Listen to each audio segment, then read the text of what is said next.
Olá pessoal, sejam todos bem-vindos a mais um vídeo da nossa série Estude Viva. Essa série que tem como objetivo nos ajudar a refletir como aplicar os conceitos do Espiritismo à luz do cotidiano. O estudo esclarece e a vida nos permite então aplicá-los. Hoje, continuando a sequência, nós estaremos comentando o capítulo 7 desta obra, que possui as seguintes mensagens. A mensagem de Emmanuel, intitulado Tua Prosperidade, a mensagem de André Luiz, Uso e Abuso, e os guias espirituais nos sugerem ainda as seguintes leituras. O Evangelho, capítulo 16, o item 13 e a questão de 702 do Livro dos Espíritos. Sugerimos que vocês façam essas leituras, façam suas anotações e reflexões e, posteriormente, retornem então a este vídeo para que juntos então possamos finalizar as nossas reflexões. Na certeza de que o bem sempre prevalece, vamos então iniciar os comentários a respeito então deste capítulo, que aqui tomamos a liberdade de intitulá-lo Ser Humano Próspero. Vamos então refletir o que nos leva à tão famosa prosperidade e quem diria aí, talvez, a tão sonhada? Vamos refletir sobre isso?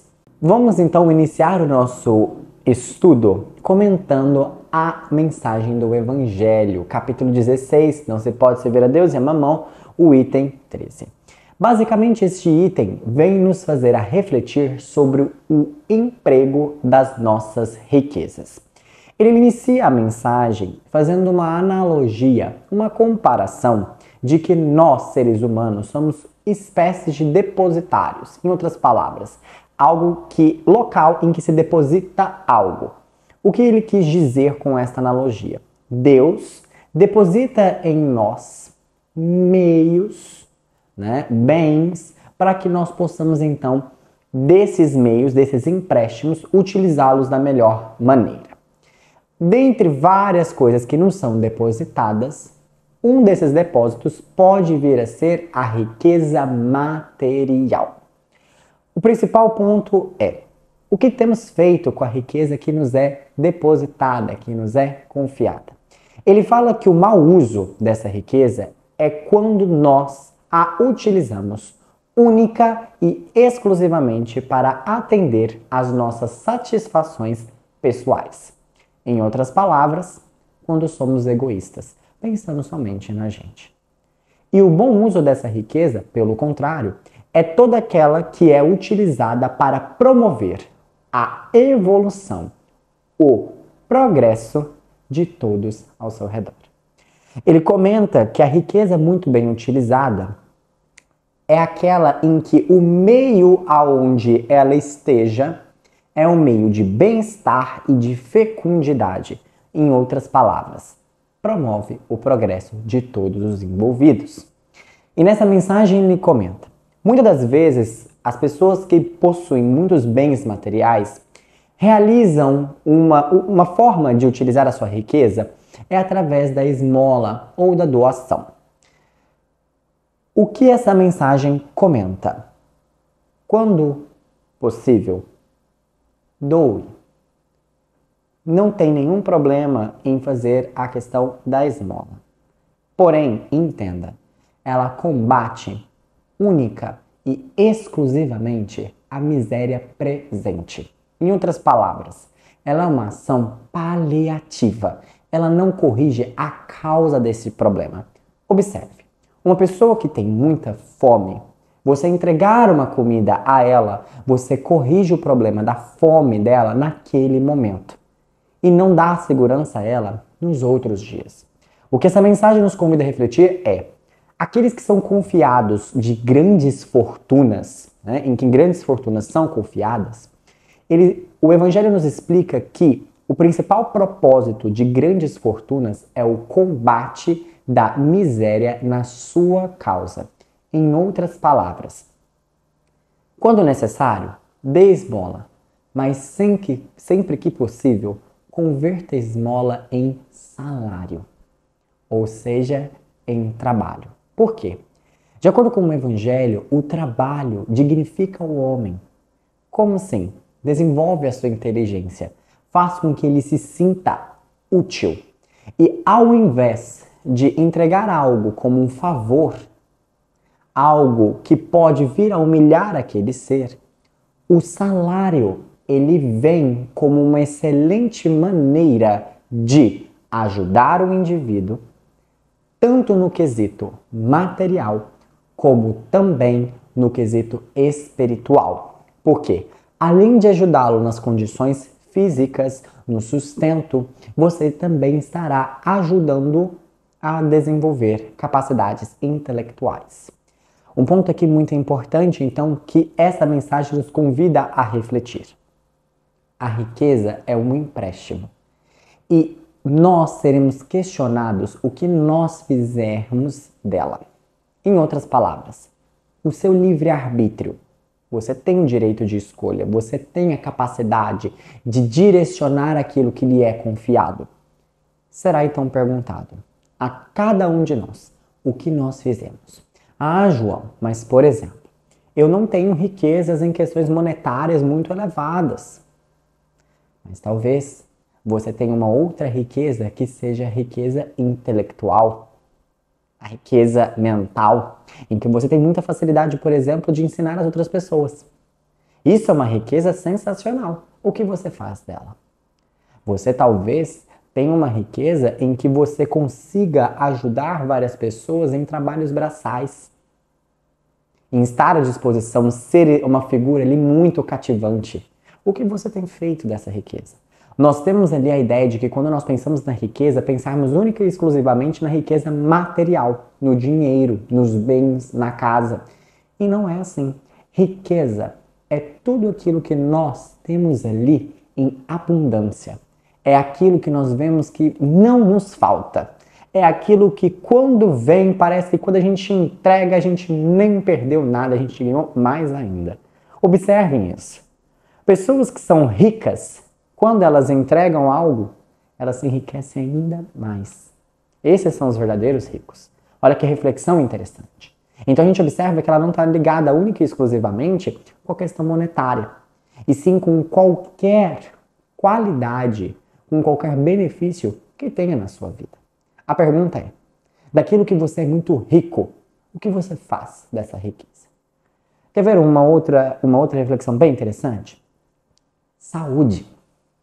Se você é uma pessoa rica de saúde, que uma doença não te pega de jeito nenhum, o que você faz dessa riqueza? Fica aí uma reflexão bem interessante. E por fim, nessa mensagem, ele faz uma analogia com a parábola dos talentos, em que Jesus, nesta parábola, comenta de um ser humano que enterra a sua riqueza. E aí ele retoma, jamais enterre a sua riqueza. O que seria enterrar a riqueza? Torná-la improdutiva. Você tem ali uma riqueza e você ali é avarento, você guarda ela para si mesmo. Isso em qualquer situação. Por exemplo, você é rico de dinheiro, você guarda em colchão e em banco e fica lá. Você é rico de saúde e você se guarda em casa e não se dá o privilégio, não se dá a bondade de sair e compartilhar da sua saúde, sejam com palavras de bom ânimo, com abraços afetuosos. Observem, o que você tem feito com a sua riqueza? Tem enterrado ela? Desperdiçado-a? Quando nós paramos para refletir sobre a questão da vida, observamos e quão doloroso é isso, desperdiçarmos vida. Temos um momento aqui que a cada dia vai se encurtando. A vida é uma oportunidade, uma dádiva fora de imaginação do quão grandiosa ela é. Vocês já pararam para pensar quantos momentos nós desperdiçamos? Não vamos fazer mais isso. Coloquemos amor em tudo que nós formos fazer e valorizemos o nosso dia a dia. E é seguindo nessa linha de raciocínio que vem então a pergunta de 702 do Livro dos Espíritos, que fala sobre uma lei natural, que é a lei da conservação. Allan Kardec questiona se a lei da conservação, essa questão que nós, seres vivos, temos de sempre querermos nos manter vivo, é algo natural. E os espíritos respondem, sim, a lei da conservação é uma lei natural que está presente em todos os seres vivos. Sensação. Porém, olha que interessante. Em uns, como eles responderam, é extremamente maquinal. O que isso quer dizer? Instintiva. Eu tenho que me manter vivo, tenho que me manter vivo, tenho que me manter vivo. E em outros, é racional. Bom, a quem cabe essa questão racional? É aquele que despertou a consciência. É aquele que sabe que essa oportunidade de estar aqui vivo, de estar aqui, não é meramente reproduzir, alimentar, sobreviver. Não é. É aquele que sabe que a vida é uma oportunidade de ser cada vez uma pessoa melhor, uma versão melhor de si mesmo. De estar aqui e fazer o que a vida te pede, que é amar. É nesse momento que com essa pergunta nós refletimos. Todos nós temos a vontade de sempre continuarmos a caminhada e nos mantermos vivos. Essa questão, essa lei da conservação, que é algo de todos nós. Será que no nosso caso ela está instintiva, apenas existindo ali? Ou ela já parte para algo racional, em que nós já trazemos então ali na nossa consciência a importância de estarmos vivos e de valorizarmos esse momento? Cabe muito uma conexão com o que nós falamos a respeito de não desperdiçarmos o tempo de nossas vidas. Fica aí também um outro ponto bem interessante para refletirmos. E é através então de todas essas analogias que nós vamos então para a mensagem de Emmanuel, chamado Tua Prosperidade. E aqui, particularmente, digo, que mensagem maravilhosa. Quando eu ali me senti em êxtase de alegria. Que mensagem que nos propõe várias reflexões, não é mesmo? Ele começa a mensagem dizendo: olha, a tua prosperidade não é demarcada, não é demonstrada única e exclusivamente pelos teus bens materiais, a sua casa, o seu dinheiro, as suas posses, os seus bens. Não é. E aí ele vem ampliar e nos mostrar o que é realmente prosperidade. O que é um ser humano próspero. Se nós pudermos aqui fazer algumas reflexões e pegarmos algumas partes dessa mensagem, vamos aqui juntos sintetizá-las da seguinte maneira. Ele começa, olha que interessante. Ela se compõe, a prosperidade, das experiências vividas e assimiladas. Ou seja, a cada dia que nós vamos literalmente vivendo, não existindo, em que nós buscamos ser protagonistas da nossa vida, em que nós buscamos então ali evoluir, estamos ali aumentando a nossa prosperidade. Aí ele continua. Ela forma-se pelo conhecimento adquirido. Então, à medida que você vai vivendo, que você vai adquirindo experiência, que você vai adquirindo conhecimento, que você vai estudando, você vai então formando a sua prosperidade. Olha que interessante. Então, imagine isso. Crie isso na sua cabeça. A formação vem através do conhecimento. Aí ele fala, ergue-se. Então, ela levanta, ela sai. Então, você começou no conhecimento, ela vai se erguer de que forma? Através do exemplo. Através das atitudes. Então você entendeu, você começou a estudar, desenvolveu então ali o intelecto. Essa prosperidade ela se ergue, ela começa a se levantar de que forma? A partir do momento em que, através das dificuldades do seu dia a dia, você começa a aplicar aquilo que você está estudando. Em outras palavras, através do seu exemplo. Ela então se ergue, ela começa a levantar. E Emmanuel não para por aí. Ele fala, eleva-se. Então, iniciou-se, formou, começou a se erguer e agora ela vai elevar a partir do momento em que ela começar a ser bálsamo de luz ao próximo. Ou seja, quando o seu conhecimento, quando a sua experiência de vida, quando os seus estudos, além de estarem ligados com o seu exemplo, passam a ajudar o teu próximo. Olha que interessante isso, pessoal. Vamos refletir quantas vezes nós já colocamos aqui na nossa série de vídeos, mas vamos repetir. Quando um ser humano se eleva, toda a humanidade se eleva com ele.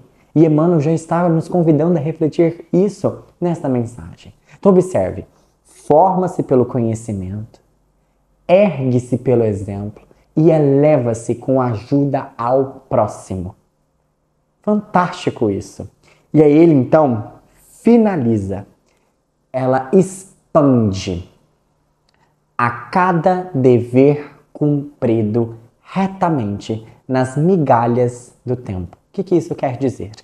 A cada momento nós temos pedaços de obrigações e deveres que nós temos que fazer. A partir do momento em que conseguimos ali cumprir esses deveres, fazer então as nossas obrigações, a nossa prosperidade ela vai então se expandindo. E então vem a questão, como que se revela realmente então a prosperidade? Como que ela fica então clara? Como nós conseguimos observar uma pessoa que é realmente próspera?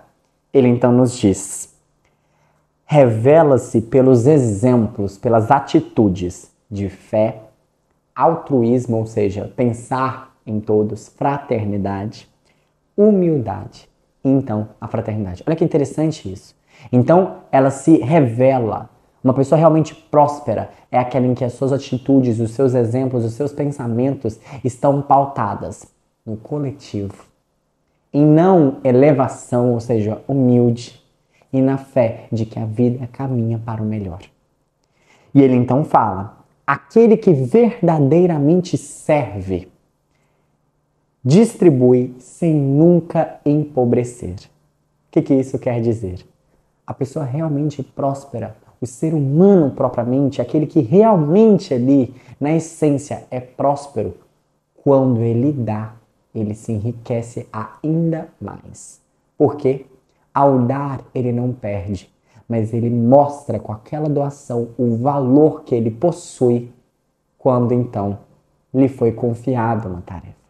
Ele deixa claro que ele tem uma utilidade e um propósito. E isso, meus amigos, é extremamente valioso. E ele então finaliza a mensagem nos falando: compartilhe os bens que você possui em seu espírito. Saiba que cada bens acumulados nos espíritos são bálsamos de luz a todos os seres humanos. A pergunta que então nos fica é fazer uma conexão lá com a mensagem do Evangelho. As riquezas que carregamos no nosso espírito, as nossas virtudes, os nossos valores, a nossa sabedoria, temos compartilhado uns com os outros? Fica essa reflexão também bastante interessante. Por fim, porém não menos importante, vem a mensagem de André Luiz sobre uso e abuso, que é uma mensagem que nos convida a refletir sobre: será que realmente temos utilizado dos nossos bens de maneira adequada ou temos abusado deles? Seja pela falta, seja pelo excesso. E aí ele comenta: para saber então responder essa pergunta simples, consciência tranquila é uso adequado. Se a sua consciência não está tranquila, algo não está nos conformes da lei do amor e da caridade. E aí ele então comenta: o uso adequado nos entrega alegria, memórias felizes, equilíbrio. Já o abuso, dor, lembranças infelizes, desequilíbrio. Interessante. E aí ele comenta ainda: saber usar é saber fazer. Aquele que sabe usar dos bens que possui, ele sabe fazer muito bem. E o erro surge justamente daquele que não sabe então utilizar.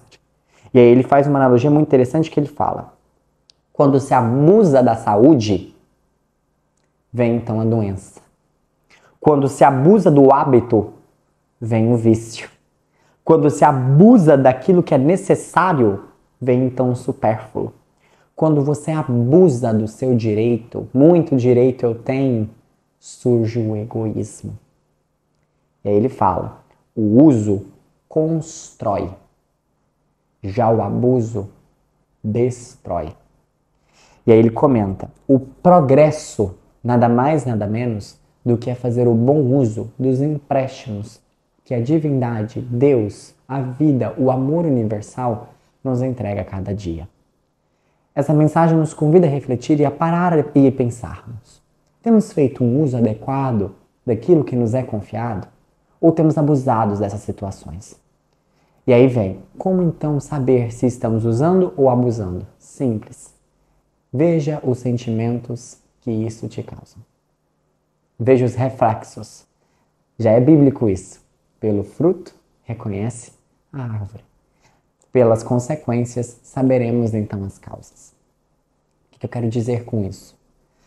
Se você usa adequadamente os bens que lhes são confiados, você então está construindo, elevando a sua prosperidade. E aí lembre-se da mensagem de Emmanuel, do que é realmente ser próspero.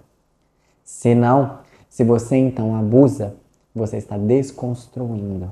E a sua prosperidade não é então verdadeira.